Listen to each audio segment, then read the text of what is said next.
What is your view on Islam? As someone who grew up in a Muslim family, I was conditioned to be a Muslim. Later on, I went to a Sharia school. I studied Islam. I memorized huge portions of the Quran.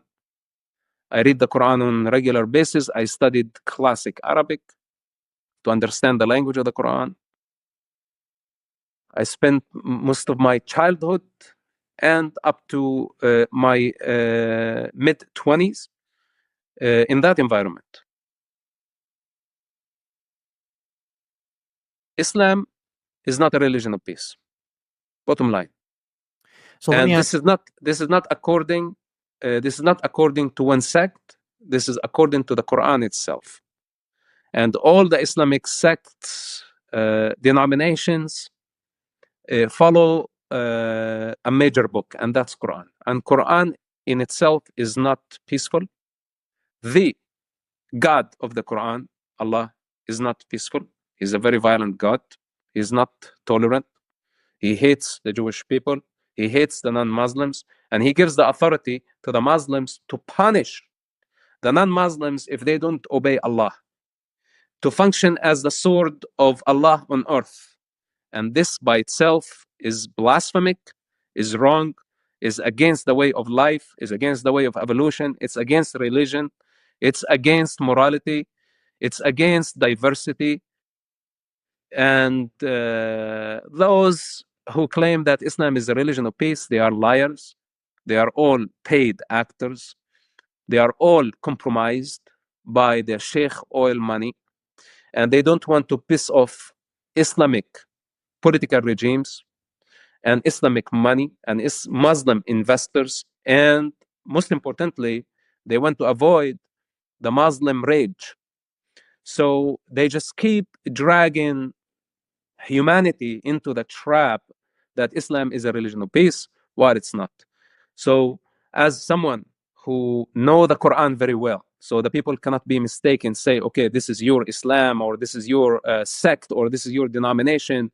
I tell them, rest, take a seat, and listen. The Quran itself has a problem. Allah himself has a problem. And if we want to deal with Islamic violence, then we need to deal with the root cause of this problem, and it resides in the Quran itself. What about the millions of Muslims across the world who do not engage in jihad and who are peaceful? Then they are not Muslims. Then they're just nominal Muslims. They have been given the identity of a Muslim because they were born in that environment, and they don't have any other identity. They are just weak individuals, and they don't practice Islam. According to Allah, they are going to hell. But for some reason, they just keep clinging and hanging on this identity. Muslims. It's pathetic. It's disgusting. And they don't earn my respect to identify with something they don't understand, or to identify with a Nazi ideology and pretend to be peaceful. So Islam is not ethnicity. It's not even a religion. It's a totalitarian system. And this system does not see anyone outside of it, does not recognize anyone out of it. It's a mental illness, in other words. And the Muslims, whether they know what Islam is or they don't know what Islam is, as long as they identify with this sick ideology, I consider them psychopaths. I consider them sick people, and they must seek help. Yeah, there are you I think you called them nominal Muslims. I mean, you made a term for the millions of Muslims who are peaceful, and I just want to point out, they're not actors, right? Like there are millions of Muslims in this world who are peaceful. You can call them nominal if you want, but I just think it's worth noting, right? Isn't that an important fact? I think. Do you agree? No, I disagree. Oh. I disagree because in Islam, and you know that I rejected Islam totally many years ago. The Islamic law, okay, the Islamic law says, and this is according to Muhammad in a Sahih hadith, if someone change his religion, Islam in this case, give him 3 days. If he does not return to Islam, kill him. So this is according to Muhammad now, the founder of Islam, and according to the most trusted Islamic sources. So now there is a death sentence to me against me by this totalitarian system. Now, when someone identify with Islam and come and say I'm a Muslim, now how am I to actually feel about him? If there is a death sentence against me and against, by the way, many ex-Muslims, that we are supposed to be beheaded for just rejecting our belief system and its delusion.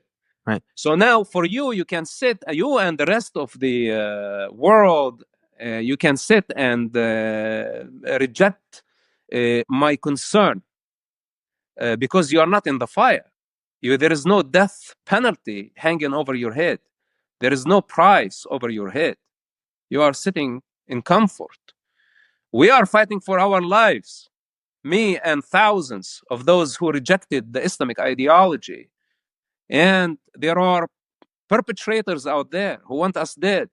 Now, when some Mustafa, because he was born that way, come and create a false sense that Islam is a religion of peace, they are already complicit in this crime. They are already taking the side of the enemy. They are already giving cover to those who want to harm me and harm the rest of civilians and the rest of non-Muslims across the world. This is why I stand firmly and say, what makes you a Muslim? Are you a practicing Muslim? Then you are a jihadist. Or at least you justify the jihad. If this is what you do, this means that you are my enemy. It's as simple as that. Now you tell me they are peaceful, not peaceful. How do I know? Look, I know these issues are contentious, and I really hope that none of my questions are coming off silly. You know, when I say, oh, I'm curious, and you're thinking, Jake, like, you're curious. I feel like I don't want my curiosity to come off as childish. I mean, these are serious issues we're talking about. So, so here's my thought. I want to hear what you think about this. So you're talking about Islam, and you know the Quran very well. So I'm not going to dispute that. So I'm Jewish, right? I'm culturally Jewish. I'm not religious, but I consider aspects of my culture. There are elements of Judaism that I appreciate, and culturally I consider myself Jewish, right? And a quick question for you, like, would you agree that Judaism is not a religion of violence? Like, you would say Judaism is a kind religion overall. Would you agree? Look, first of all, I'm not expert on Judaism. But that's number one. Yeah, because here's what I want to say. Just my one thing. So in the Torah, there are certain in the Jewish Bible, there are certain laws that are they're obsolete, they're considered cruel, and they're no longer in practice. Okay, so one such law is stoning for adultery. It's in the Torah that adultery can be punishable by death. It's in the Torah that you can have the death penalty for a blasphemy. And so as a Jew, I stand against all of those things. And the reason I can be Jewish and be against certain rules in the Torah is because I don't consider Judaism to be a literal, like, I don't take the Bible literally. I don't take it literally. And so I discard the elements that I think are unethical. And so I don't mean to anger you, but I think my final question on Islam is that, don't you think that in the same way that I can be Jewish and discard the immoral aspects of the Torah, you can be Islam, or you can be Muslim rather, a moderate, or as you say, nominal Muslim, and discard the elements of the Quran which you feel are unethical? Is that a possibility? Okay. Let me ask you this. So you say that it's violent because it's stoning adulterers or those who commit adultery. Does it specify that they are to stone the non-Jewish? I don't know. Also? I don't know. I don't know. Okay. Is it specific that it stones the Muslims? Does it mention the Muslims by name in the Torah? I don't know. Or the Christians? I don't know. I could look it up. Okay. I don't. Well, it doesn't. Yeah. It doesn't. And that's the difference in Islam. Islam points out a Jewish and a Christian population. The Christians and the Jews are mentioned by name in the Quran. And the Muslims are given the authority to function as the sword of Allah. So the violent verses that you say, they're coming from the Stone Age, and Judaism has reformed thousands of years ago. And look at Israel today. It's a secular society, even though there are people who believe in the Stone Age ideologies. The majority of the Jewish people disagree with barbarism and savagery. Now, the Holy Scripture, the Bible, is not the highest authority of the state of Israel or of the Jewish people. It's the Jewish intelligence that understand the essence and understand the distance, the space and time. And it's proving that the Jewish people don't practice savagery. Like, bring me one evidence that a Jewish crowd or mob that stoned a woman for committing adultery in public, and that was praised by the Jewish people. It's impossible. You cannot find any evidence of that. But you will find it in Pakistan, you will find it in Saudi Arabia, you will find it in many other Islamic societies. Then the Muslims, when you talk about adultery, this is a punishment system that is targeting one society.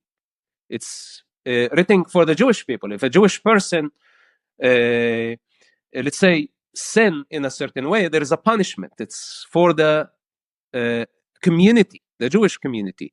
It's not a law that applies for the non-Jews.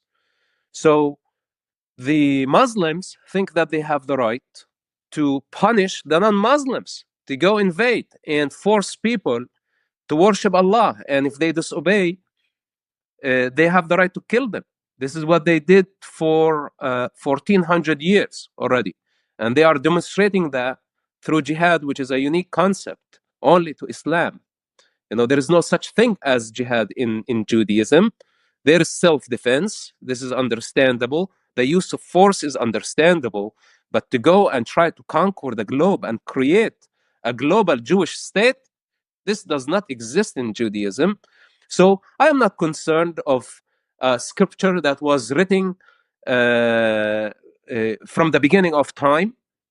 I am concerned of a scripture that is still active and people act on it by killing and kidnapping and justifying all type of barbarism. And that's only existing in Islam. And this is why we have in all this Islamic global chaos. So both cannot be compared.